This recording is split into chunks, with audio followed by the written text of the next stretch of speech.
Banyak restoran yang menempel no pork no lard dan nggak punya sertifikat halal. Dan ternyata Sachi lihat tuh banyak umat muslim yang makan di sana. Padahal no pork no lard itu belum sepenuhnya menjamin kehalalan sebuah produk. Bagaimana respon dari Bapak Menteri Agama ketika dijelaskan oleh Sachi waktu itu?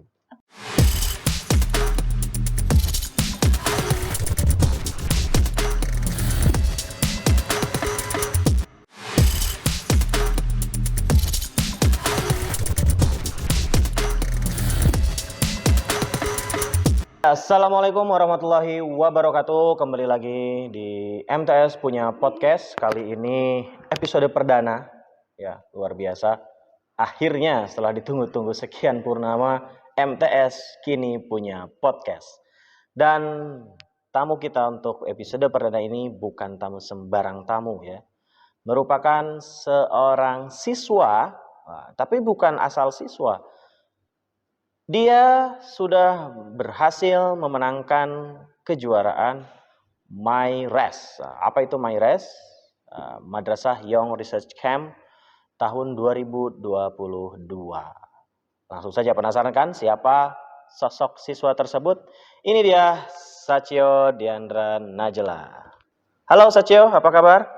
Halo, kabar baik, alhamdulillah. Alhamdulillah ya. Oke, selamat ya, sudah berhasil meraih juara 1 pada ajang Madrasah Young Research Camp 2022. Nah, boleh tanya-tanya dikit gak nih? Boleh. Oke, ini kali pertama Satyo ikut apa bukan? Sebenarnya tahun kemarin Sachi sudah mengirimkan proposal, tetapi sayangnya belum masuk ke tahap berikutnya. Terus tahun ini Sachi ikut lagi pada jenjang yang sama, bidang yang sama, ilmu keagamaan Islam. Laporan yang Sachi kasih itu proposal itu tetap sama, cuman beda di teknik analisis, kajian teori, dan banyak juga yang Sachi ubah-ubah. Tetapi temanya dan judulnya tetap sama. Oke. Lalu kalau nggak salah, judul yang Sachi ambil ini No Pork No Lard ya, dan strategi pengusaha kuliner dalam menyiasati sertifikasi halal Kementerian Agama. Nah, bisa cerita nggak sih gimana awal mula Sachi tertarik untuk bawa judul ini jadi penelitian? Oke, karena Sachi sebagai anak zaman now, anak muda sekarang, Oke. sering jalan-jalan ke mall sama orang tua Sachi. Dan itu tuh banyak restoran yang menempel no pork no lard dan nggak punya sertifikat halal. Dan ternyata Sachi lihat tuh banyak umat muslim yang makan di sana. Padahal no pork no lard itu belum sepenuhnya menjamin kehalalan sebuah produk. Kenapa nih umat muslim yang makan di sana? Apakah mereka belum sepenuhnya paham tentang kehalalan? Apa gimana gitu? Jadi Sachi tertarik untuk melakukan penelitian ini. Jadi awalnya karena jalan-jalan di mall bareng orang tua, terus lihat tulisan gede-gede no pork no lard, lantas terbesit, ini halal nggak ya? Gitu. Meskipun ada tulisan itu, sehingga mulai tertarik nih. Nah, langkah awal Sachi memulai penelitian ini bagaimana? Langkah awalnya itu pertamanya Sachi mengirimkan proposal. Selanjutnya sebelum mengirimkan proposal itu, Sachi banyak membaca dan juga dibantu oleh ayah Sachi dalam menulis laporan.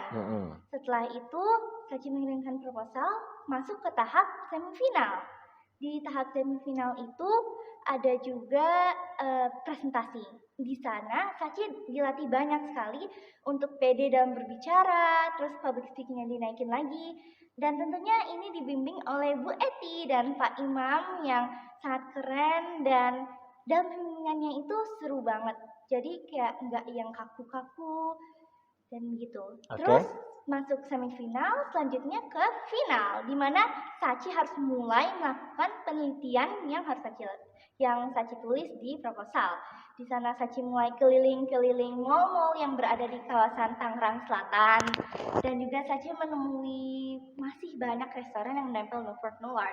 Tapi ternyata jumlahnya lebih sedikit dari pertama kali Sachi datang dengan orang tua, karena banyak restoran-restoran yang mungkin karena banyak yang ngomongin tentang isu ini, kenapa sih no pork no lard, kenapa nggak nempel halal aja? Dan banyak restoran seperti ramen sekarang sudah menempel halal, padahal dulu no pork no lard. Tetapi luckily Sachi dan Pak Imam, Bu Eti menemui restoran yang nempel no pork no lard di lantai dasar di sebuah mall. Dari situ Sachi mulai melakukan penelitian, tanya jawab dengan informan dan lain-lain. Sachi lanjut ke mall berikutnya untuk melakukan penelitian dengan wawancara dengan informan. Habis mendapatkan hasil, Sachi melakukan wawancara dengan murid-murid di MTSN 1 Tangerang Selatan yang udah pernah makan di No Pork No Lard. Setelah mendapatkan hasil juga, Sachi mulai merangkai dan menulis laporan, yaitu di bab 4 hasil dan pembahasan.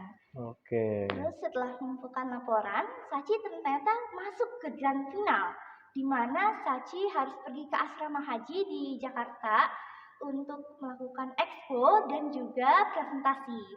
Nah, di sana Sachi mempresentasikan hasil dan pembahasan dari penelitian yang Sachi lakukan. Dan juga ada expo di mana Sachi mempresentasikan hasil penelitian Sachi ke publik. Jadi orang-orang banyak yang datang ke stand-stand expo di asrama haji. Oke. Kaitan dengan expo di asrama haji itu, kalau nggak salah lihat, Sachi itu sempat menjelaskan kepada Menteri Agama ya, Bapak Yakut Holil Qaumas. Nah, bagaimana respon dari Bapak Menteri Agama ketika dijelaskan oleh Sachi waktu itu? Alhamdulillah Sachi termasuk satu dari 3 stand yang dikunjungi oleh Pak Menteri. Nah, di sana Sachi sebenarnya nggak terlalu mengetahui Pak Menterinya itu siapa sih, kenapa grogi, kenapa orang-orang remeh banget, kenapa banyak kamera. Tapi Sachi tetap santai aja menjelaskan tentang penelitian Sachi. Di sana kata Pak Menterinya, wah keren banget, ini tuh bisa jadi orang-orang lebih aware terhadap kehalalan. Terus anak muda zaman sekarang juga mungkin bisa melihat penelitian yang Sachi lakukan, gitu kata bapaknya. Oke, luar biasa ya. Itu apresiasi dari Pak Menteri terhadap penelitian yang Sachi lakukan. Itu waktu di Expo ya? Expo. Oke. Lalu, ini kan kaitan sama restoran ya, sama otomatis pelanggan restoran tersebut. Terus Sachi mengangkat penelitian tentang no pork no lard. Ini kan sensitif banget ya. Bagaimana Sachi mendapatkan data penelitian tersebut, sementara ini isu yang sensitif gitu. Apa Sachi menemui kendala-kendala ketika berusaha mendapatkan data penelitian di resto-resto yang menempel stiker no pork no lard? Oke. Kalau untuk kendala-kendala terkait informan, tentunya ya itu karena ini isu yang cukup sensitif, banyak restoran yang nggak mau diwawancarai karena kayak wah takutnya ini merusak nama baik restoran apa gimana. Tapi ada saja orang-orang yang baik yang selama tidak mengganggu, tidak mempublikasi nama restoran, itu boleh diwawancarai. Dan awalnya Sachi berencana untuk mewawancarai 6-8 restoran, tapi karena kendala itu Sachi hanya dapat 4 restoran. Untuk informan konsumen, itu Sachi ngambil murid-murid MTSN 1 Tangsel. Dan mungkin karena kita juga teman keluarga di kawasan MTSN ini, jadi lebih gampang untuk mendapatkan hasil dan juga hasil dari. Nah ini menarik nih. Dari restoran-restoran yang Sachi ambil data penelitiannya, ya. Kira-kira restoran genre apa sih rata-rata yang pasang label no pork no lard itu? Kan ada restoran itu, ada restoran Jepang ya, ada restoran Amerika yang pizza-pizza begitu. Ini kira-kira yang Sachi ambil datanya itu resto genre apa tuh? Paling banyak itu makanan yang Jepang and Korea. Jepang dan Korea. Ya, ada juga yang dari Cina, cuman ada yang menolak untuk diwawancara. Kalau yang Sachi wawancara itu Jepang dan Korea, karena mungkin di dalam kandungannya tuh ramen itu ada yang pakai mirin, di sushi juga, terus daging mereka gunakan dan lain-lain seperti itu. Dan kalau Indonesia mungkin rata-rata makanannya juga nggak yang apa ya, mayoritas orang Indonesia kan Muslim, jadi kayak makanannya tuh sebagian banyak tuh udah halal. Kalau untuk Jepang dan Korea yang emang dari luar negeri gitu kan, banyak yang masih belum memiliki sertifikat halal. Oke. Nah, dari keluarga sendiri atau saudara juga teman-teman, ada nggak yang membantu Sachi gitu kan? Oh, baik itu dukungan ataupun bahkan membantu sampai ke menemani Sachi berkeliling resto-resto gitu. Itu gimana? Dukungan dari teman-teman atau dari keluarga? Kalau dari pihak keluarga sendiri sangat menyemangati Sachi untuk mengembangkan bakat yang Sachi punyai, karena ada di bagian tahap presentasi itu mengembangkan public speaking dan juga keberanian untuk meminta izin untuk wawancara. Terus waktu itu pas pergi ngambil hasil data dibantu oleh orang tua Sachi, dan juga saat pengambilan video dibantu oleh Bu Eti, Bu Pak Imam, dan juga orang tua Sachi. Dari teman-teman sendiri banyak yang dukung Sachi, kayak, wah Sachi semangat ya, kamu pasti bisa, like stuff like that. Nah, kalau boleh tahu Sachi kelas 8 berapa nih di MTS-nya? Sachi di kelas 85 bersama Bu Febri. 85 Bu Febri. Boleh salam-salam dulu ke teman-teman yang di 85 atau wali kelasnya juga, silakan. Kaitan dengan Noprok Nolart ya. Apa pesan yang bisa disampaikan ke teman-teman minimal 85 dulu? Ternyata di 85 sendiri tuh ada teman Sachi yang pernah makan di Noprok Nolart. Sampai sekarang tuh masih. Dan mungkin teman-teman bisa lebih aware terhadap kehalalan, lebih mempelajari bahwa Noprok Nolart itu belum menjamin kehalalan. Iya, yang jelas kalau logo halal makanan halal itu yang udah jelas ada logo halalnya ya. Oke. Yang selanjutnya nih. Tadi kan Sachio bilang Sachi itu dibimbing oleh Bu Eti. Nah, menurut Sachi sosok Bu Eti itu seperti apa sih dalam membimbing Sachi? Sehingga ya di Mayres 2022 ini bisa jadi juara gitu, luar biasa. Bagaimana? Sachi pertama ketemu Bu Eti itu setelah dipanggil Pak Imam untuk latihan presentasi untuk semifinal. Itu tuh Bu Eti, first impression Sachi, Bu Eti sangat bersemangat, terus tekun banget, kayak cara bicaranya juga lebih bersemangat daripada Sachi gitu kan awalnya. Terus tapi Bu Eti seru banget buat diajak ngobrol, terus Bu Eti banyak memberi masukan dalam laporan penelitian Sachi, dan juga dukungannya tentu saja, kayak Bu Eti keliling-keliling semua kelas buat minta like, subscribe, komen di video penelitian Sachi. Ya, di ruang guru lebih-lebih lagi itu. Luar biasa. Oke. 3 pertanyaan terakhir untuk Sachi di podcast kali ini. Yang pertama, apa rencana Sachi ke depan setelah berhasil menjuarai Mayres ini? Apa mengembangkan lagi penelitian Noprok Nolart ini menjadi sesuatu yang lebih hebat lagi, atau mencari judul penelitian yang lain? Mungkin Sachi akan melakukan keduanya. Sachi kalau misalnya ada waktu luang, atau mungkin Sachi bisa melakukan penelitian untuk menghasilkan video-video edukasi atau materi pembelajaran yang berkaitan dengan kehalalan, misalnya kayak presentasi depan kelas atau depan sekolah dan lain-lain. Terus untuk tentunya Sachi mungkin tahun depan akan mengikuti lomba-lomba penelitian lainnya seperti Alkir ataupun Opsi.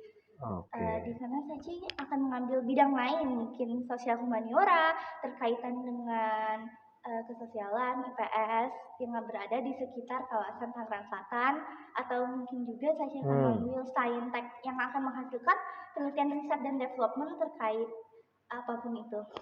Oke, pertanyaan selanjutnya. Apa pesan Sachi pada teman-teman ya, baik itu junior maupun teman-teman di kelas dan ya siswa pada umumnya, supaya bisa tertarik gitu, mulai tertarik membuat penelitian seperti yang Sachi lakukan? First of all, banyak-banyak membaca. Kayak membaca artikel atau membaca buku juga bisa.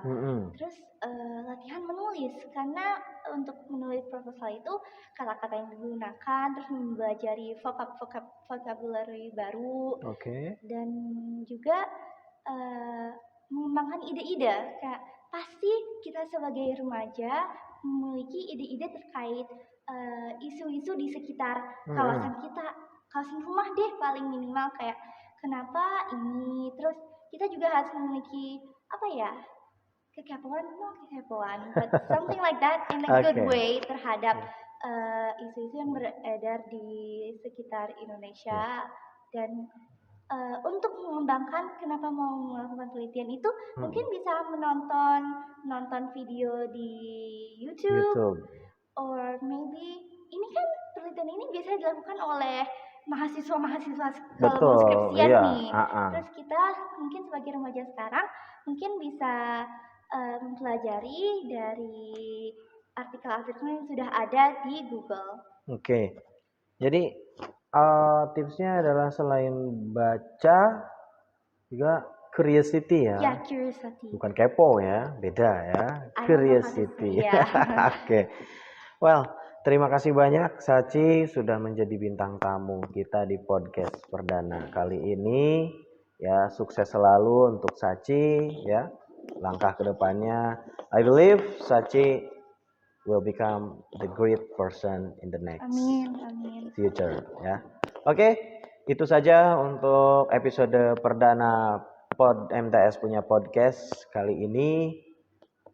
Kalau ada yang ingin narasumber lain bisa datang di podcast ini, boleh komen di bawah sini ya.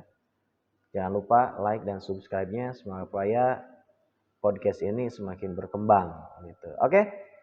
Podcast MTS punya podcast ditutup. Terima kasih. Sampai jumpa di kesempatan selanjutnya. Bye bye. Assalamualaikum warahmatullahi wabarakatuh.